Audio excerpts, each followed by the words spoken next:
السلام علیکم دوستو، میں ہوں عاقل خاکی اور آپ دیکھ رہے ہیں میسیج آف ٹائم۔ آج ہم اس ویڈیو میں بات کریں گے جو ابھی بہت زیادہ ٹرینڈ کر رہا ہے، ٹڈی، جسے انگلش میں لوکٹ کہتے ہیں۔ اس کا کھانا حلال ہے یا حرام؟ ہم اس کے بارے میں بات تو کریں گے، لیکن اس سے پہلے ہم ٹڈی کی تاریخ اور اس کی ہسٹری جانتے ہیں۔ ٹڈی ہے کیا؟ ٹڈی، اس کی جمع ٹڈیاں ہیں اور عربی میں الجراد واحد کے لیے جرادۃ استعمال ہوتا ہے۔ جرادۃ کا اطلاق نر یا مادہ دونوں پر ہوتا ہے اور یہ حشرات کے خاندان سے تعلق رکھتی ہے۔ ٹڈیوں کی دو قسمیں ہیں، بری اور بحری۔ یہاں اس ویڈیو میں بیان بری ٹڈی کا ہوگا۔ حلیے اور شکل کے اعتبار سے ٹڈیاں مختلف قسم اور مختلف انواع اقسام کی ہوتی ہیں۔ بعض ٹڈی بڑی ہوتی ہیں اور بعض چھوٹی بھی ہوتی ہیں۔ بعض سرخ یعنی لال رنگ کی ہوتی ہے تو بعض زرد یعنی پیلے رنگ کی، اور بعض سفید رنگ کی بھی ہوتی ہیں۔ ٹڈی کی 6 ٹانگیں ہوتی ہیں، 2 سینے میں، 2 بیچ میں اور 2 آخر میں۔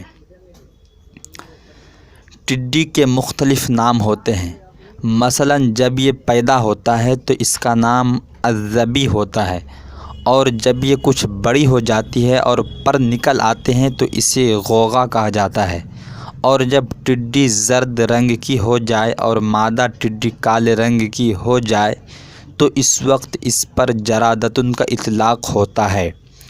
اس جانور کے انڈے دینے کا طریقہ بہت ہی عجیب ہے۔ جب یہ انڈے دینے کا ارادہ کرتی ہے تو ایسی سخت اور بنجر زمین کا انتخاب کرتی ہے جہاں کسی انسان کا گزر بسر نہ ہو، پھر اس زمین پر دم سے اپنے انڈے کے بقدر سوراخ کرتی ہے جس میں وہ انڈا دیتی ہے، نیز وہیں رکھے زمین کی گرمی سے بچہ پیدا ہوتا ہے۔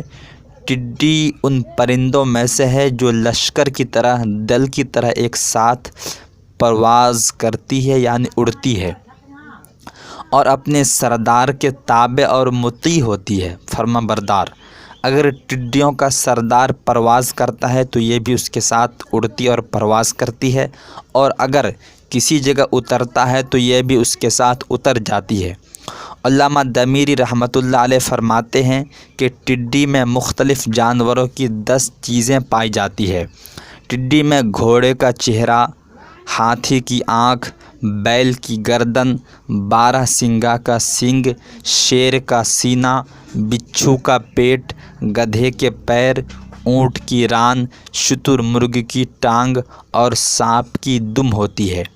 امام دمیری رحمۃ اللہ علیہ فرماتے ہیں کہ ٹڈی کا لعاب نباتات یعنی جنگل کے لیے زہر قاتل ہے۔ اگر کسی نباتات پر پڑ جائے تو اسے ہلاک کر کے چھوڑتا ہے۔ یہی وجہ ہے کہ جس کھیت میں پہنچ جاتی ہے اس کو برباد کر دیتی ہے۔ آپ صلی اللہ علیہ وسلم نے ان کی ہلاکت کی دعا مانگی ہے، اور یہ بھی ارشاد فرمایا، تم ٹڈیوں کو ہلاک مت کیا کرو کیونکہ یہ تو حق تعالیٰ کا لشکر فوج ہے۔ طبرانی اور بہقی کی روایت ہے۔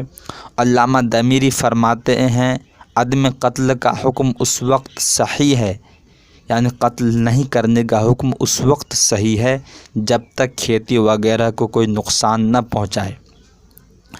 قیامت کی حالت کو حق تعالیٰ نے جراد سے تشبیہ دی ہے، فرماتے ہیں، یخرجون من الاجداث کلہم جراد منتشر۔ جس روز لوگ قبروں سے اٹھائے جائیں گے تو وہ ایسے معلوم ہوں گے جیسے ٹڈیوں کا لشکر جرار جو چاروں طرف پھیلا ہوا ہے۔ حضرت ابن عبداللہ فرماتے ہیں کہ حضرت عمر رضی اللہ عنہ کے دور خلافت میں 1 سال ٹڈیاں مفقود ہو گئیں، جس کا فاروق اعظم رضی اللہ عنہ کو بہت غم ہوا۔ آپ نے ٹڈیوں کو تلاش کے لیے چاروں طرف آدمی دوڑا دیے، کسی کو شام کی طرف بھیجا، کسی کو عراق کی طرف اور کسی کو یمن کی طرف۔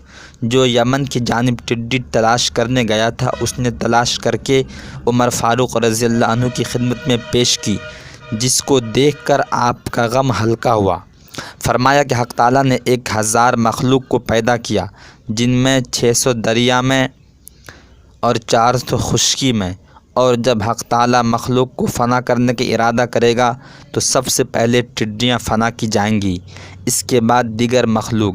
ابن عدی نے محمد بن عیسیٰ کے ترجمے میں اور ترمذی نے نوادرات میں یہ بات ذکر کی ہے کہ تمام مخلوق میں ٹڈی کو سب سے پہلے ہلاک کیا جائے گا، کیونکہ یہ ٹڈی اس مٹی سے پیدا کی گئی ہے جو حضرت آدم علیہ السلام کے پیدا کرنے کے بعد بچ گئی تھی۔ ابن میسرہ کہتے ہیں کہ یحییٰ بن زکریا علیہ السلام اکثر ٹڈی کا گوشت اور پھلوں کا گودا استعمال فرماتے تھے۔ حضرت عبداللہ ابن ابو اوفا فرماتے ہیں کہ ہم نے آپ صلی اللہ علیہ وسلم کے ساتھ غزوات میں شرکت کی جس میں ہم نے ٹڈی کا گوشت استعمال کرتے تھے۔ ٹڈی کا گوشت کھانا مباح ہے اور اس پر تمام علماء کرام کا اجماع ہے۔ آپ صلی اللہ علیہ وسلم نے فرمایا کہ ہمارے لیے 2 میتہ مچھلی اور ٹڈی اور 2 خون جگر اور تلی حلال کیے گئے ہیں۔ اب اس بات سے واضح ہو جاتی ہے کہ ٹڈی کا کھانا جائز ہے اور اس پر شک کرنا درست نہیں۔ دوستو، اگر ویڈیو پسند آئے تو چینل کو سبسکرائب، ویڈیو کو لائک اور شیئر کرنا ہرگز نہ بھولیں، اور بیل آئیکن کو بھی دبا دیں۔